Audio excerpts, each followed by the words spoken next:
And just go ahead. I think levels are good. Everyone give me one last check. Down? Yeah, down. Yeah. He's number 3. Sweet. Oh, because we were messing with the gain and then we couldn't figure out. It's like, this one is so much quieter. Had the mic backwards. It got spun around. Okay, perfect. How's that? Is that better? Tiny bit more, if you can. Down? Yeah. Up. Oh, up. Yeah. Okay, How about that? perfect. Good. Check, Okay. check. Check, dude. Okay, we're rolling in. We are live. Welcome Okay. back, everybody. Welcome to Under the Influence Hey. with the Georges. Today we have a very special guest. Not just because I'm working with him on new music, but because you are a dude that a dude. I don't know why that, but I'm a dude. You're a Yeah. dude. You're a guy that lives your passion. Because he's younger than you, and you is. you were searching for a word that I wasn't the right know. one. I feel like everyone's younger than me nowadays. Anyways, but Jake Crocker, producer and artist. I feel like you handle your career in a very just a smart, a way where you're planning ahead for the future and developing a brand for yourself and then other people as well. So I thought you'd be a perfect person to have on. Well, thank you. Yeah. What a nice introduction. Well, Yeah. you're going to have to actually tell people more detail. Yeah, but well, No, that's all they. just That's all they overview. get. Yeah. And then today's subject, if you will, loose theme, we're talking about opportunity.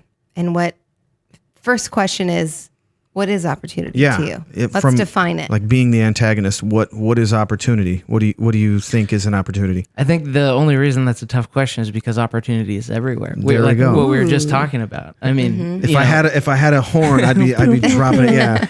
Oh man, that leads me to a story. My dad and I were at the ASAP. I think it was ASAP Ferg. Yeah. And your dad's in the man. house. Shout out He's to in the Tim. house. Tim Crocker. Boom, boom, boom. The DJ hit that. Pew, pew, pew, pew, pew, pew. This is a total tangent. DJ hit that probably like 300 times in the my set, God. and it was ever since then. Every time I play it, he just what the hell? Are you doing? This wants to Am I allowed tune to out. swear on this? You can do Oh, whatever yeah, you want. Yeah. Okay, cool. Okay, tight. Anyway, opportunity. Yeah, it's everywhere. Just like we were talking about. Gary Vee.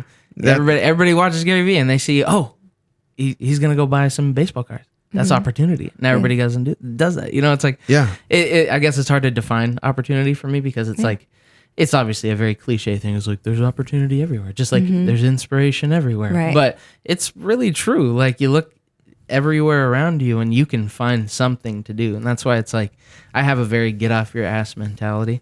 Love it. And for myself, for everybody around us, it's like, you better be on your hustle or get the hell out of this circle, So it's like, I think opportunity for me comes from the people I surround myself in, or my group, because like it's tough because I don't really have friends, I either have like family or business partners, really. Yeah.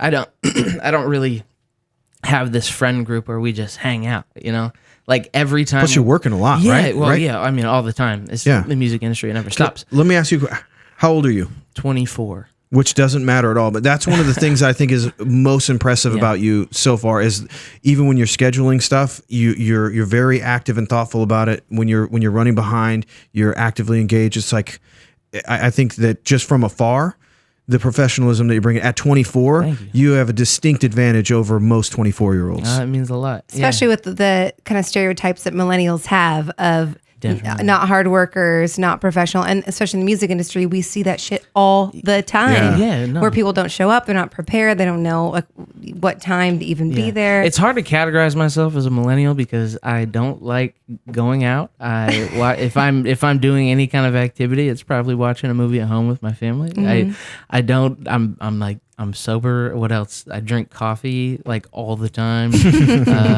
I'm on time, like majority of the time, except when GPS brings it to the other side of the island. But you texted at the time you're supposed to be here. I'm very we're on an conscious. island. Like you get one shot to get it right. Otherwise, like if you miss it going the wrong direction, I went you to gotta go to 40th Seattle. on the other side. It was wild. Nice. But no, anyway, it was it's hard to categorize myself as like a millennial because like all the things that I'm supposed to do, I don't do. I don't go to bars. I don't. I'm not on Tinder. I don't know. There's many things that I'm like, man, this is just not me. So I'm an old soul, I guess. I love it.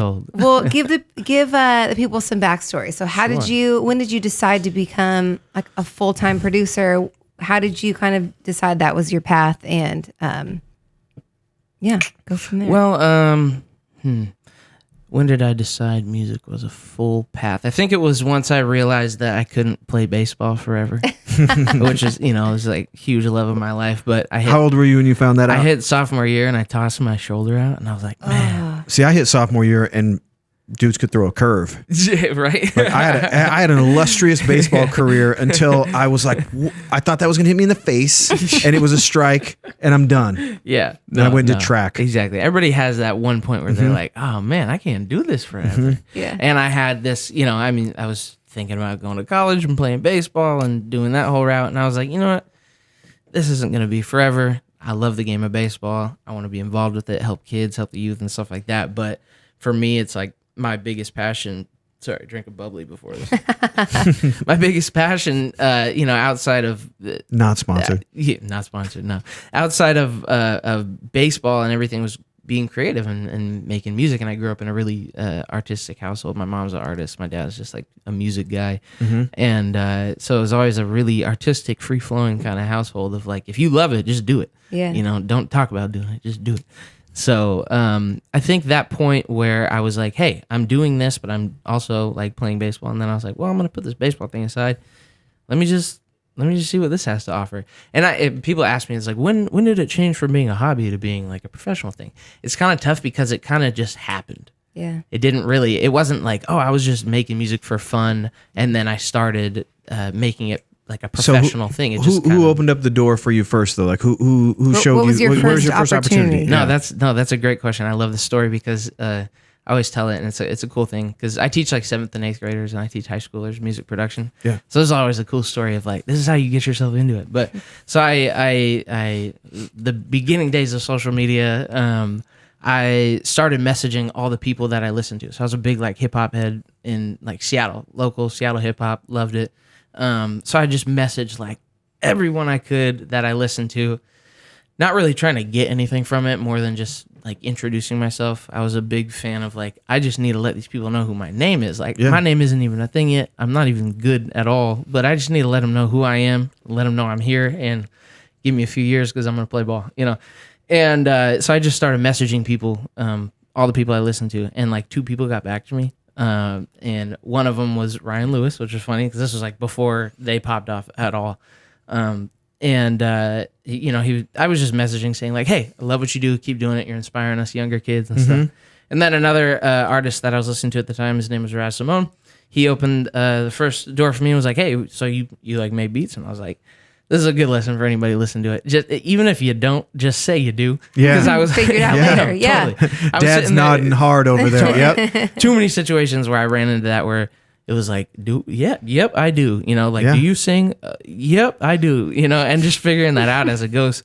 So I was like, hey, so you make beats and stuff? I was like, yeah, of course. He's like, can I hear some? And I was like, yeah, here you go. And he actually liked him. So I was like, oh, cool. So to make a really long story short, I started basically producing and co-producing like all of his music through my like high school, like kind of mid through high school, and then after I graduated and stuff.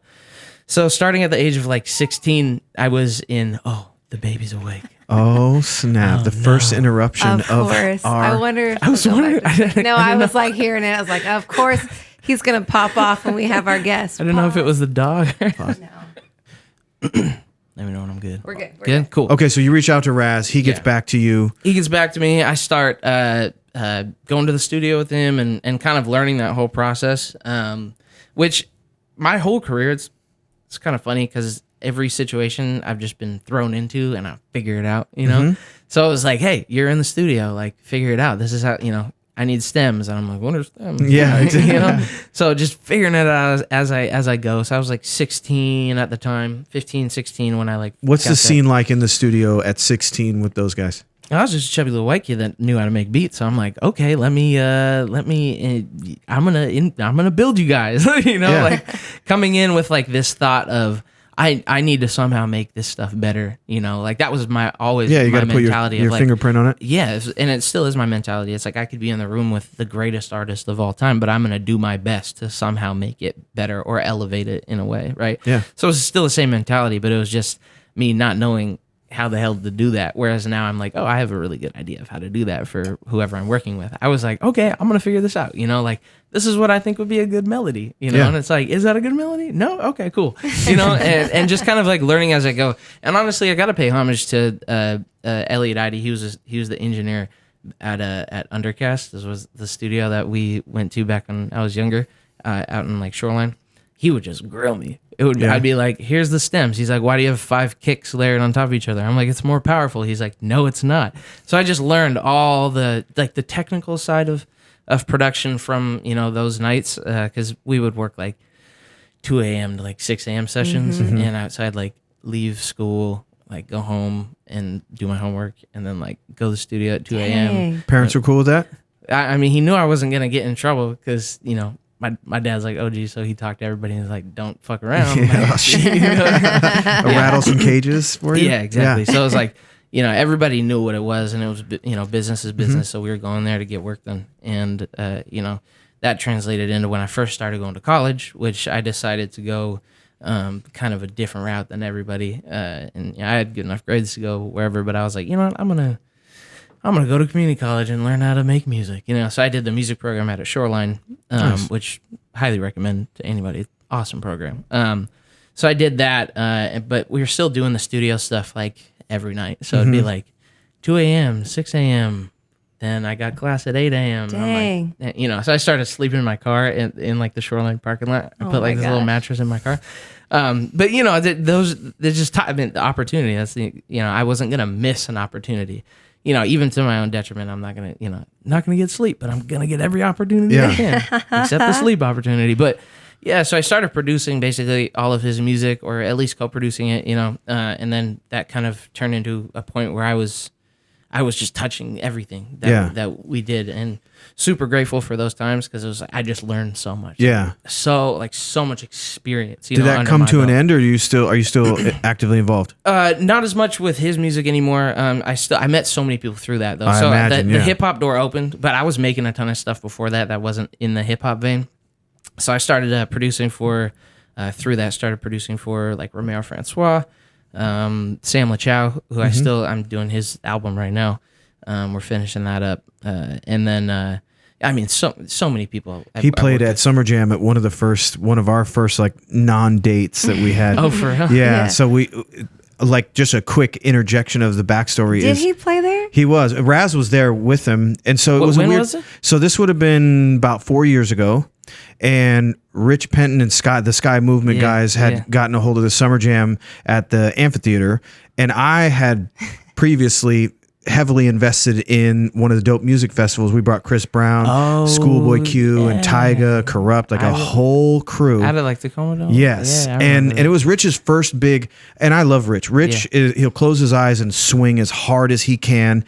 And if he misses, he misses. And so he had this project, and we were bringing Wiz was the main draw, and he switched it up because Chris Brown was on tour but not coming to Seattle, so he could do a jump over and just come in and do a quick night and then get back on tour. So he gave a discount, which was still, it blew the budget out of the water. I'm sure. And that's where one of my attorneys and myself, we got involved. And this is the medical days. I was talking with your dad about this beforehand. There was a lot more money floating around in those days. And so we jumped in and we helped fund the project, and it was a disaster, but I'm not throwing shade on anyone. It's just, it was way bigger of a project than anyone anticipated. I remember that happening, and kind of like, I've always had like a pretty good business mind on my shoulders. I'm like, oh man, like, that's a pretty stacked bill, Big time. Like having the. We had Devin the Dude. Yeah, like it just went on and on and on. Yeah, and I mean festivals to start off. And like my manager books festivals all over the world and like big stuff, and it's like.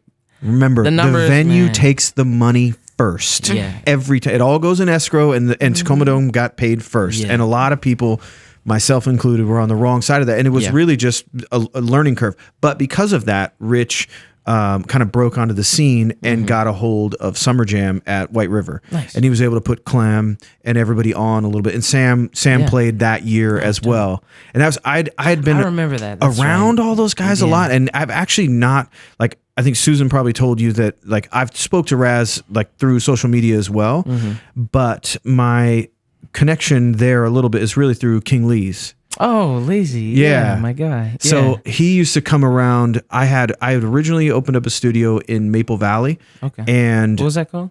Secret Studio, because it was connected to a big grow, and we had our commercial kitchen there. Gotcha. And so it was a 5-acre property with a 5,000 or 6,000 square foot warehouse with what was originally my house also built into it. Then we had a pool house and a 3,000 or 4,000 square foot barn, and then a separate house that. So we had a whole crew. And so when I first got started, it was all centered around cannabis, and then we had all the square footage, and of course the music thing for me, I'd always looked at it. We say it in the intro of this show. It's like, if I'm not going to play for the Sonics, I'd like to buy the Sonics, or I'd like to own a team and find a way to contribute. So the studio was a project where I just kind of lucked out and had a couple of, actually Austin Jenks came around, and he did like a Issaquah festival, and I sat down with him, and I had this weird experience with Zac Brown.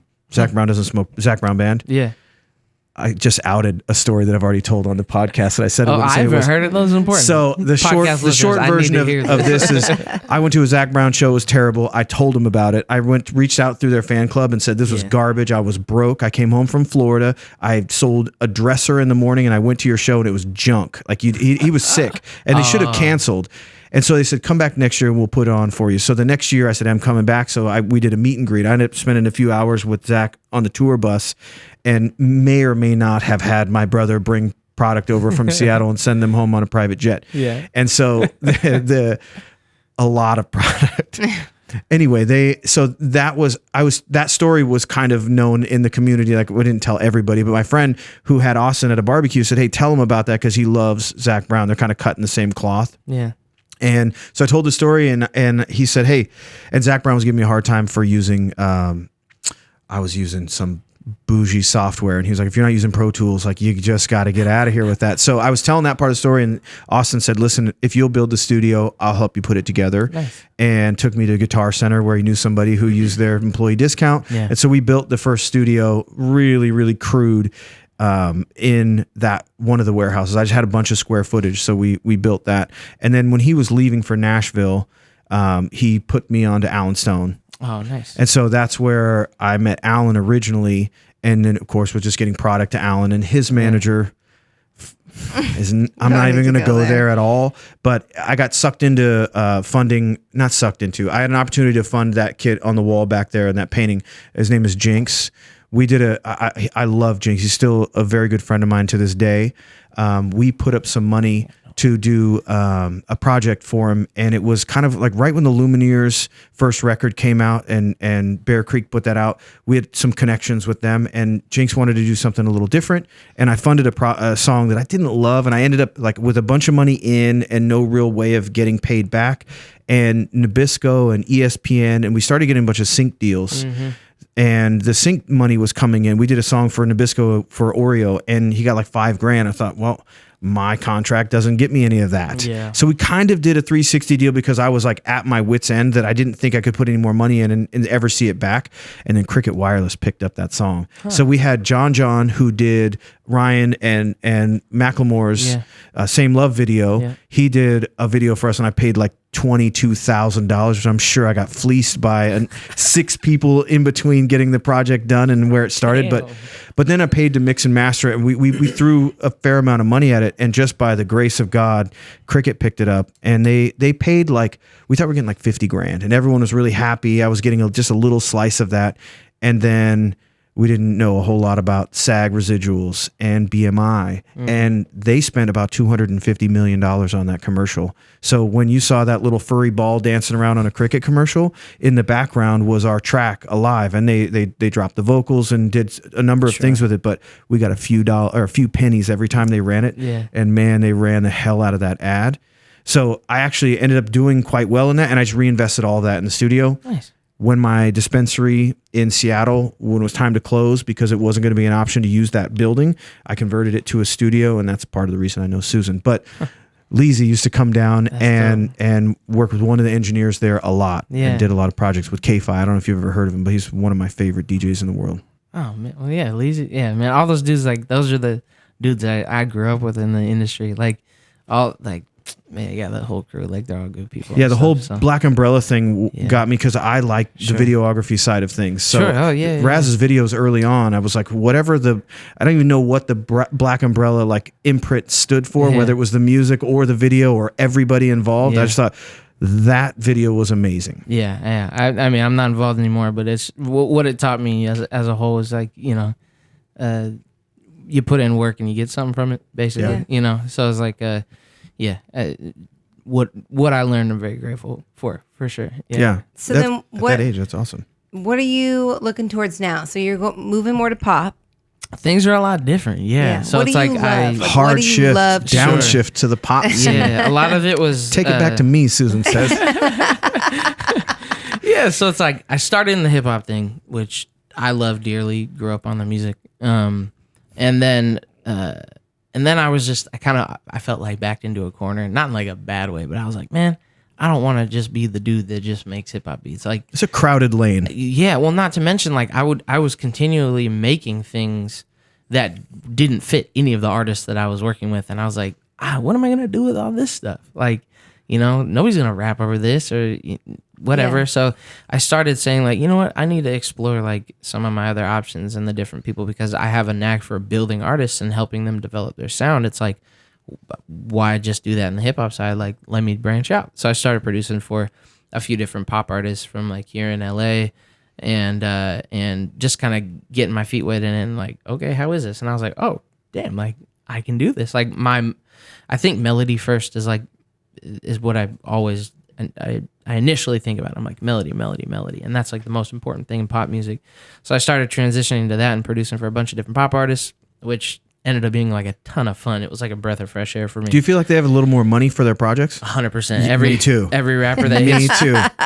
He comes in. No, I mean 100%. not to throw shade on like anybody who's working. I didn't say a name earlier that I didn't put money in as opposed to getting it back out. Yeah, and it's like money's a weird thing in this industry because it's like it's a necessary evil because it's like you gotta eat, but everybody's working on like the tightest budget in the world, so it's, you know, there's a lot of leniency with it all. But like, man, these kids out here, they gotta know like what to put their money towards. It's like a huge piece of advice and opportunity. It's like I get hit up by kids all the time that are like, yo, I love your production, can I buy a beat? I'm like, number one, no, I don't just sell beats because I produce people. I don't just dish off my work and hope that it's good after, you know. You're not going to mix it. You're not going to master it. Like my hands are going to be on it that entire process, you know. And then two, like you're not going to be able to afford it, you know, not to sound cocky, but like spend that money on bringing it to a studio to actually like record it professionally, like book some hours with me. Don't buy a beat from me just yet. Like it's important to think about those things. And I know a lot of, you know, people out there selling beats and stuff as beat makers. It's fine. It's a totally different art than what I'm into, but it's one of those things that these young kids up and coming need to understand. Like they need to put in time to learn their voice in front of a microphone, not a USB microphone that's, you know, getting their voice to sound like it's coming out of a tin can and just all these things. So I'm super harsh with my feedback to people, but I've really I've really only gotten like one bad response. They're like, man, like, what do you mean you don't like it? And I'm like, dude. You know, but most people are like, you know what, man, thank you. I needed that. Everybody else just gives me some bullshit. Like, hey, keep doing you know. Right, so, right. To me, it's like giving them actual seems like feedback. pop would be the same way though, too. When you're trying to mold an artist and you've got a vision. I don't think people listening or even people involved in even people that are in the industry still don't fully realize like how much the production side, like production carries weight. Well, and especially in today's industry, it's like you got to realize like. You can't just really sell an acapella in today's world, but like a lot of kids, like it's a tough pill to swallow, but a lot of kids just don't listen to lyrics, you know? And it sucks because it's like, I'm a lyric guy too. I love good quality lyrics, but like Sue's overpronouncing lyrics. I've been saying it for years. It's like true. The first time the studio was like, you don't need to pronounce it so much. I was like, I know, I do that, and Jake gets on me too. It's drives true me crazy. though. But then we always like listen to music and we're like, oh, I love this song. And then I look at him like, can you imagine if I came to you and said, here's my number, call me maybe. And that was like the song I wrote that day. Like, But the feedback is. But when you it works. know someone, when you know the artist, like it's different. You critique the song totally different. It's hard to pull away I've been from. practicing recently is I listen to new music every single day. But what I've been doing is I've been putting my headphones on and I just hit shuffle on like New Music Friday, like on Spotify and stuff. And I don't look at who the artist is, and I try and get through the song until I get to a point where I'm like, this is garbage or this is awesome, right? And then I look and I'm like, oh, it's an artist I know and it's garbage, or oh, it's somebody I don't know and this is great. Just because there's so much of that. Like, Ooh, I mean, I'll sit there and I'll just look and I'll be like, not someone I know, not someone I know. And then I think about it, I'm like, wait, I'm that person that nobody knows on the other end. So they, I got to give these guys an opportunity. So I think, I'm a big believer in karma. So if I'm going to listen to somebody else's 30 seconds, like hopefully they'll listen to mine. Right. Yeah. So, it's, I don't even know where we came from. Oh, like pop artists versus like hip hop artists. I think anybody who's willing to invest in their career is worth talking to. And that doesn't mean monetarily. That like just monetary. That means time wise. That means everything. Because like I was once the kid, I was once the kid who like didn't have all the talent in the world, but I had more drive than anybody on the planet. Yeah. Like I was not sleeping if I didn't. If I got a in. call, But that's why in. at 24, you're on a podcast talking about opportunity and building businesses 100%. in an industry that 24-year-old musicians are typically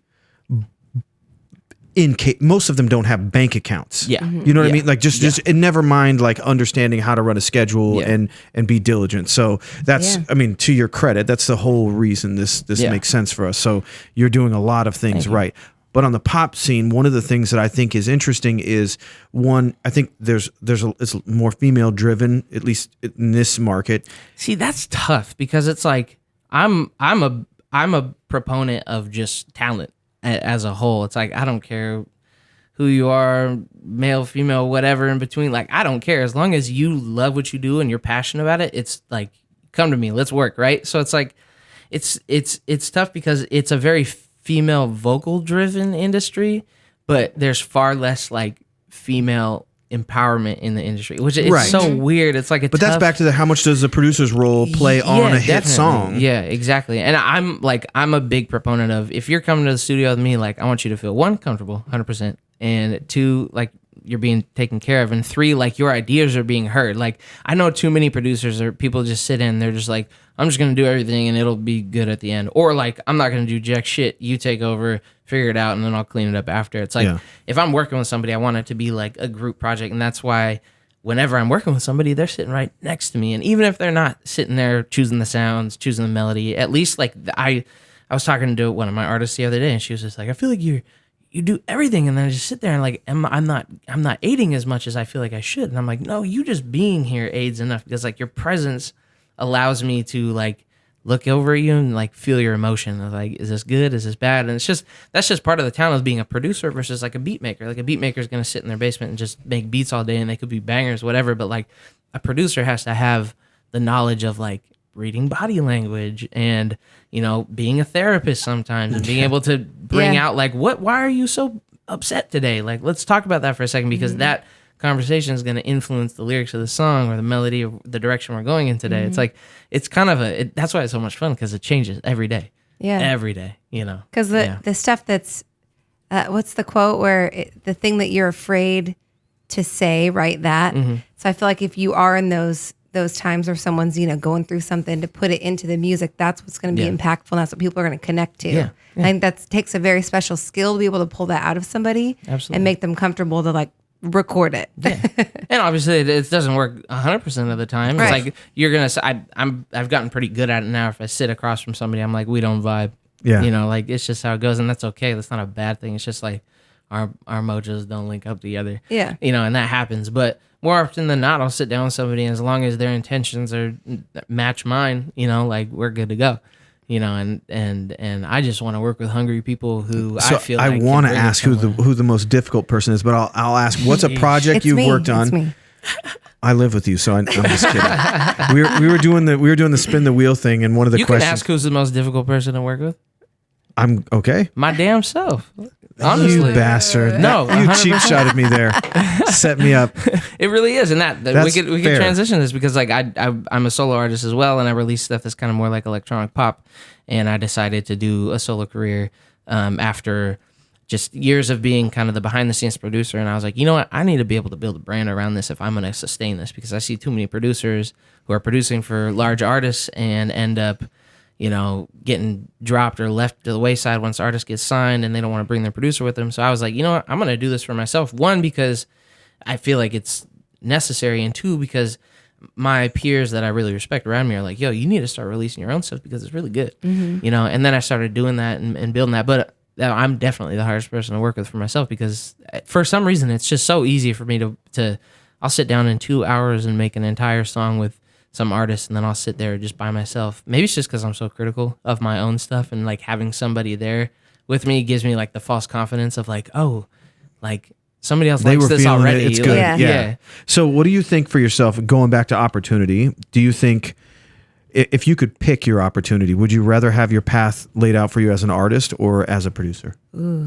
See, man, this is such a hard question, because people, I've sat in like meetings before, they're like, well, you need to choose one or the other. Which is fuck bullshit, right? Yeah. I think it's, in today's world, it's, they kind of go hand in hand. But this is meant to be a hard question for you. Sure. I'm gonna lay it out. I'm not gonna give you the easy way out. But what I can compare it to is I see a lot of producers nowadays that are building themselves as almost artist first, producer second, but they're still primarily a producer. So like, for example, like a Diplo, right? Diplo is an amazing producer. Whether you like him or not, who fucking cares? But he's the plaques are on the wall, whatever. So, amazing producer, but he's not necessarily sitting there putting his voice on a track and writing the entire thing. He's producing for all these different artists, but he's still showing up on their Spotify profiles. He's still showing up on, on their Instagram pictures as this artist, and he's been able to build this brand around his name while still just being this producer that, if was behind the scenes, maybe could have made it like, a Max Martin or any of these. But it's the difference between like saying featuring Diplo. Yeah. Like that's the thing that kind of gets the song. Like, oh, and I think the difference is that in today's world, it's a little different than like 10 years ago. The producer wasn't getting the shine that they are today, because producers are now being seen as artists. And like a lot of times you're not even using the word producer. People are like, oh, that's that artist over there that made that beat for that artist. Right. That's what one is that the DJ Khaled version of the pop industry? Like, is it the DJ who's, or the mixtape? I think it's not that as much, simply because that's more of like I'm the guy in the middle. I'm bringing A and B together because I think those will work well. Obviously that's kind of like that job is thrown on the producer. Like that is my job too. If I'm like, this person's going to work well with this person, I'm going to do that, but I'm also going to produce it and co-write the vocals and so on and so forth. Yeah. Right. So I guess if I had to like choose my route or whatever, or if you could just be known for, like, if you could check number 1, number 2, which would you rather me know you at? Cause we did this even in titling the announcement of the podcast. It's like, artist, producer, is he producer, or if you could pick, what the hell what is does Jake George know me of first? Is it Can I feel like knowing you for the short amount of time that I have, I would say artist first. Yeah. Because why would you say that? I like that. Because it's just like you have so many you have kind of like your hands in all the cookie jars where, and I think I have been kind of hungry for a producer that kind of pushes me and kind of is not afraid to say, hey, don't do this instead.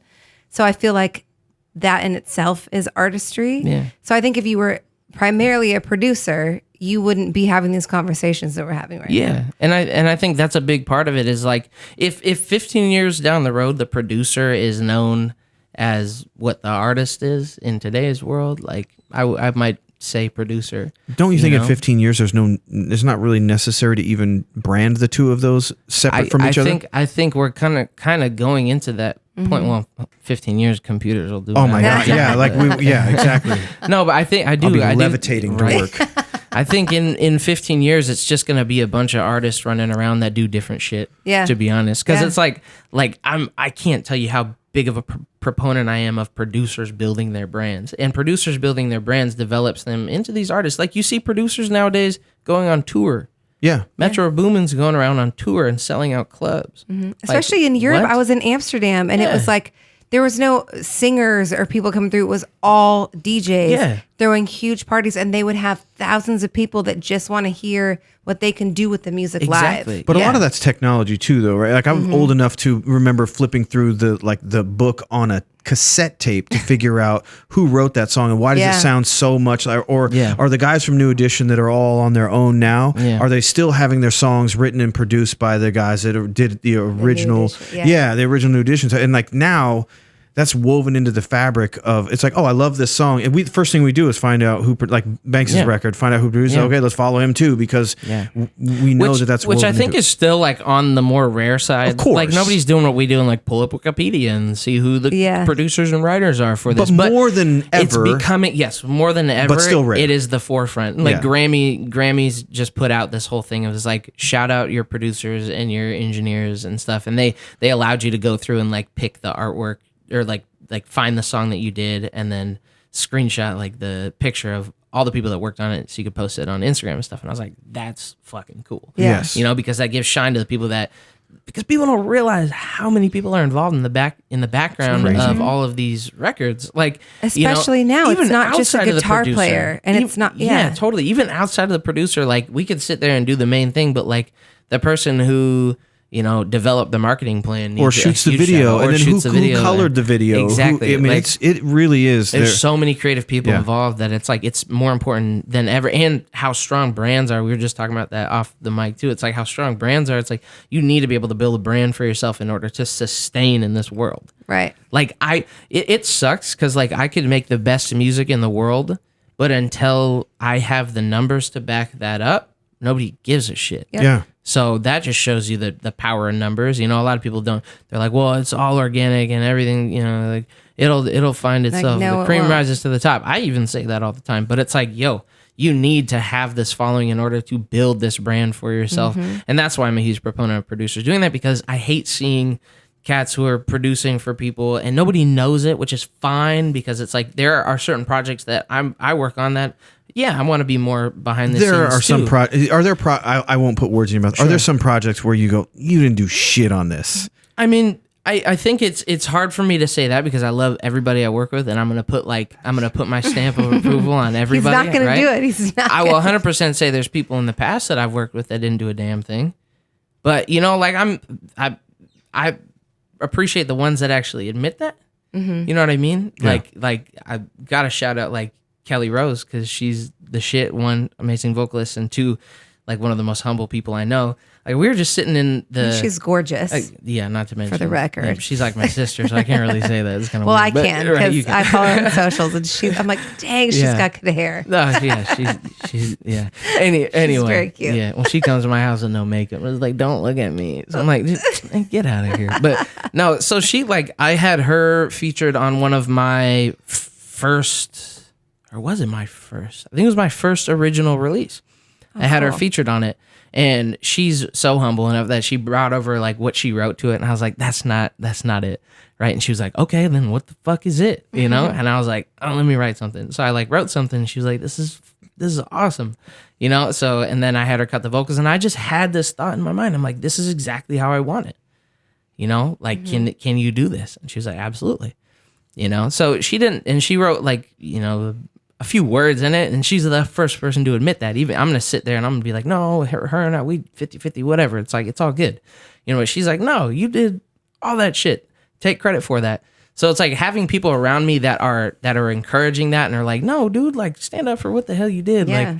Instead of being there and because I'm gonna be really modest and be like, no, it's like it's all a group effort. We're we're here together and doing all this stuff. But it's important for people to be proud of what they've done, and and to surround yourself around the people that are gonna support that versus put that down, I guess is it. So it's like it's important to have that circle of people that you can trust, in which I'm very happy with my circle, because I'm very selective of who I work with and who I surround myself with. I would say still paper up any and everything you can. Yeah, no, it's very important. I mean, for anybody that's, listening and that, is questioning, it's that cricket deal ended up in a lawsuit. Yeah. It's because once people took payment for their contribution to the project, as opposed to taking a ride with it to see where it went. Yeah. And once they got their payment based on their agreements, they went, yeah, this is worth fighting for. Yeah, that's a good reason to see the light at the end of the tunnel instead of cash your check before you get on the track. I gave some money back. Yeah, I can imagine. Yeah. Let me. I had nothing to do with it, but yeah. Let me ask you this question. Sure. If you could pick 1 to 3 artists to work with tomorrow, big or small, who would it be? Oh man, I had this conversation Dream artist. with KR the other night. Actually, who did I say? Because that was a really good answer. oh, true. Dead or alive?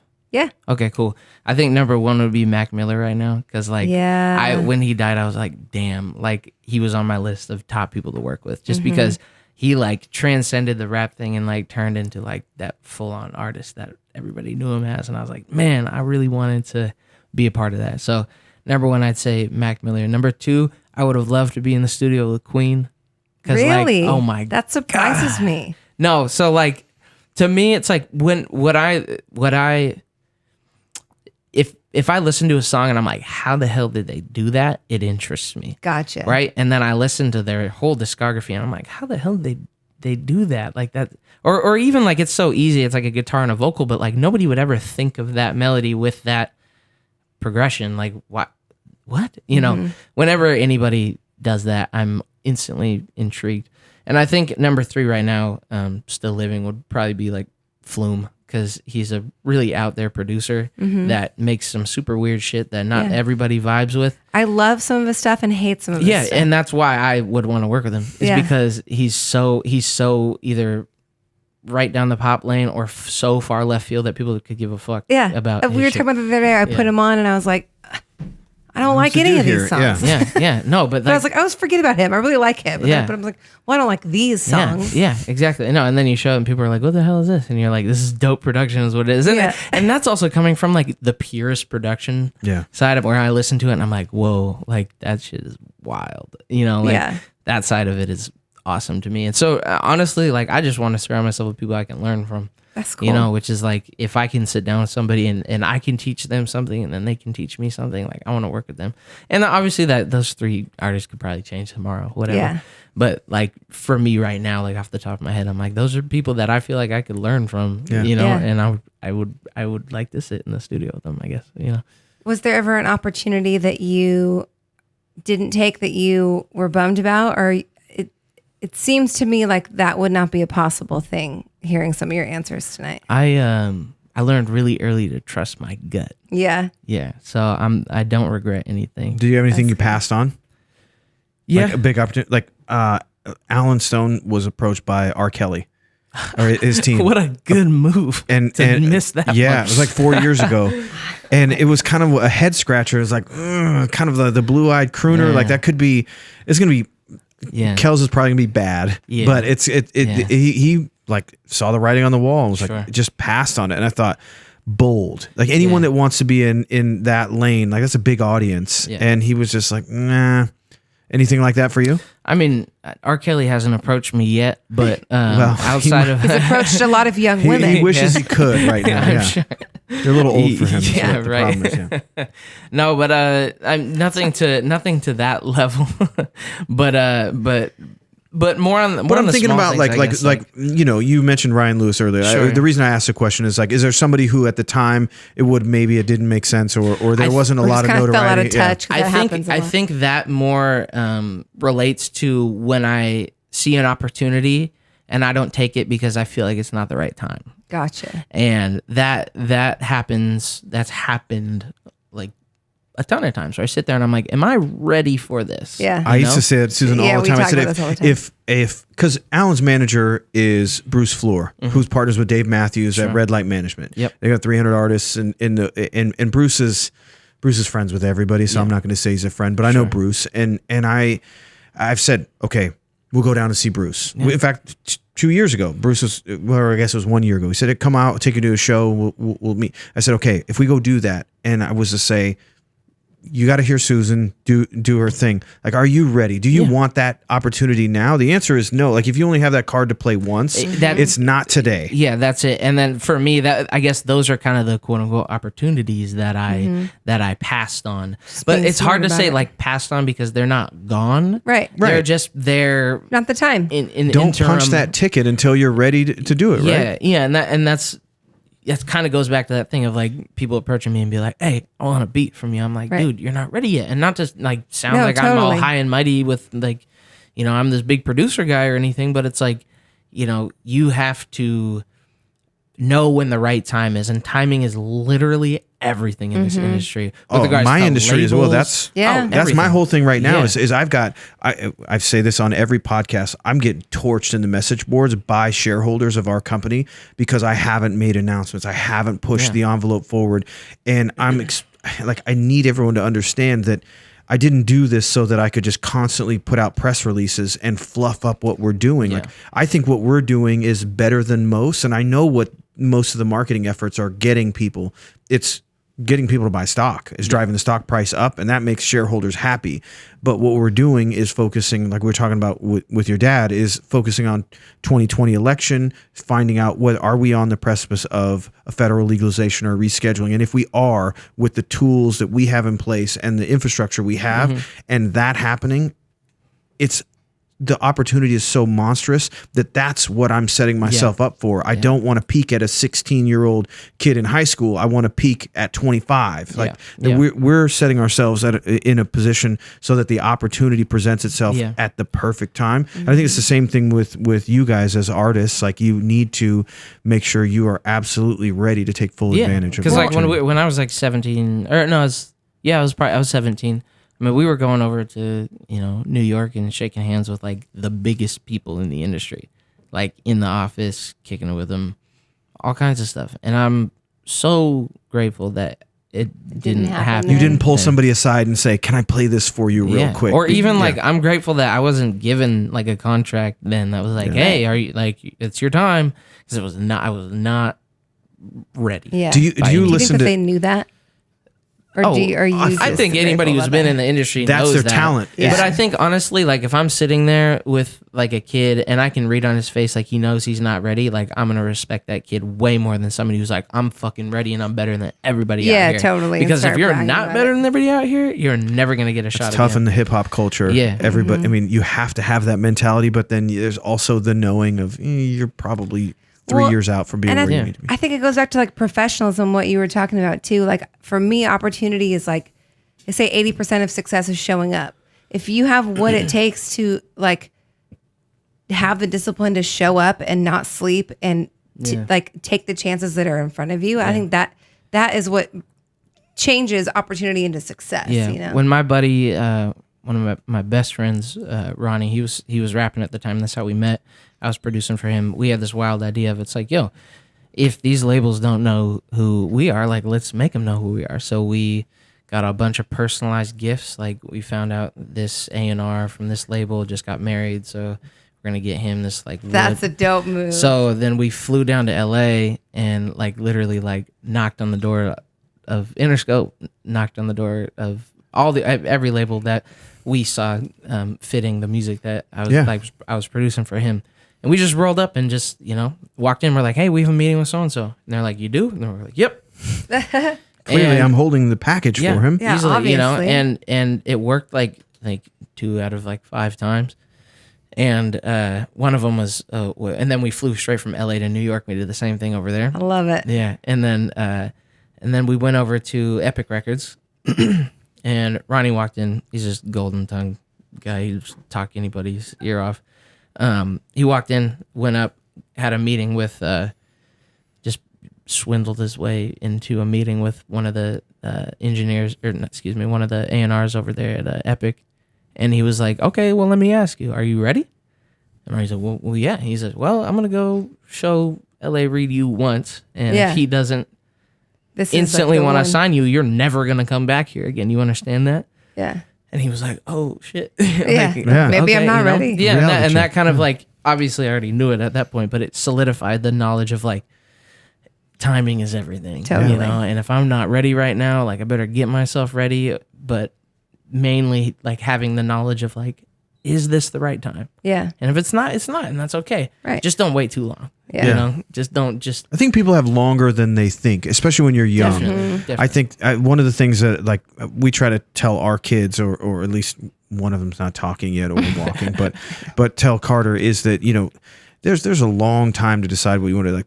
A lot of parents bullshit their kids about having it You're all figured 18, out. figure it out. What's next? Yeah. Better get your life together. Like I think you got to have them making progress at all times, and mistakes. but Actually, pretending like exactly. Yeah. But at 40, to pretend to my children that, and I'm in a profession and in a position where I should be absolutely convicted in everything that I want. But honestly, like this podcast and social media marketing and that side of it was the perfect marriage for what I enjoy doing professionally and personally.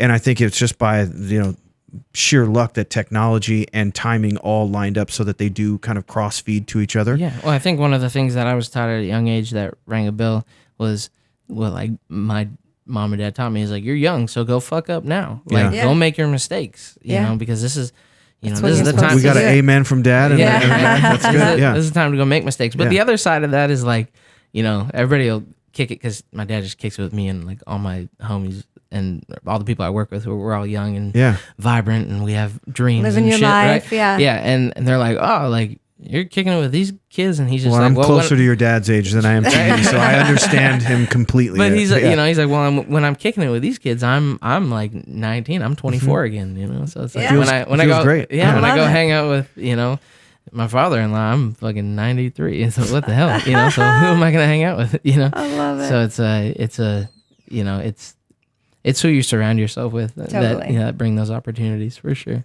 Well, I'm grateful that we had the opportunity Yeah. to have you on our podcast. Yeah, I'll talk all day. Should we end with our newest feature? Key in. Before this child wakes up. Okay, hold on. Key in. All right. This is a random question populating wheel. Okay. We're gonna spin it, and you have to answer whatever question pops up. Yeah, I was like, we need to add that sound effect. I would definitely will. Ooh. This is the best one. Okay. Describe yes. yourself in 3 words. Loyal, Like it. humble, and that's kind of 2 words, but You can add the extra word. We'll allow you. I was just gonna say, no, hold on. You can't give me on the spot. You can. We're asking you to describe your entire being in 3 Yeah. words. You can It's take. tough. Yeah, you can take add a some moment extra. and process. And I think it's tough because like the 3rd word isn't really like something you would describe yourself as, but I would just say family because that's like the entire driving That force fits. That works. of it all. It's Yeah. the best out of And, the like, 3. That's the Yeah. whole reason I do it all. Yeah. So, That's cool. Loyal, humble family, I guess. I love that. Well, Jake Crocker, where can people find you? Oh man, I'm everywhere. At I am Jake Crocker, all over the place. Jake like Gyllenhaal, Crocker like Betty. You know. I love it. Yeah, no, all over the internet. Hit me up on Instagram if you're listening to this right now. If you're a young kid hungry to work, huh? 100% Yeah, shoot 'em will a respond message. to you. I respond to every single person that hits me up. So I love that. hit me there. I'm gonna be dropping a bunch of YouTube videos soon, kind of giving people an insight on the production and stuff like that. Pretty soon. I got a new studio that my pops and I built on Capitol Hill. So it's like, yeah, man, all the things are going. You know, got a bunch of new music lined up, all the 2020 releases. So Love it. yeah, a bunch of solo stuff, a bunch of projects with all kinds of talented people coming out. So Cool. yeah, Well, thank you for being here. We Thank you think for you're having me. awesome. thank you. And we'll catch you guys on the next episode. Boom, boom. Take care, guys.